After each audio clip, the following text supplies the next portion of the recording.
Fatherhood or parenthood is very important to me. It's always been very important to me. It has changed a lot. At least my parenting is very different from my father's parenting. So my father was the present parent.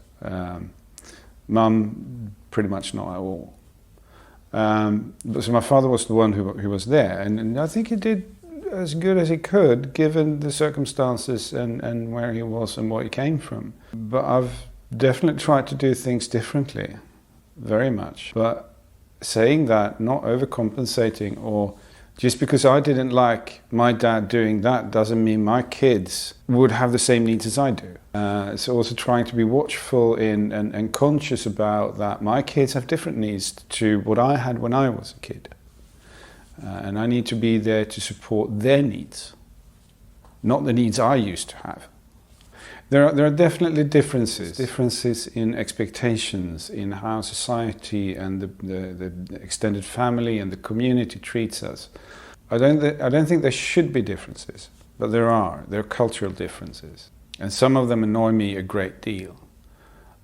When I take care of the kids, people say, "Oh, that's good on you." When my wife takes care of the kids, it's just normal.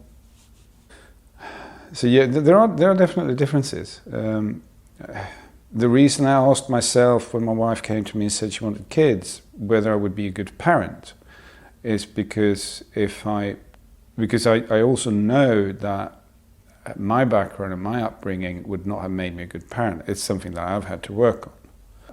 I didn't want my kids to have to carry weight that wasn't theirs. I think I've succeeded in that, but I guess they'll be the judge of it. I think there is now we come into the masculinity thing, of course. There is definitely a masculinity narrative of, and that's still present, even though it's started to shift in Sweden.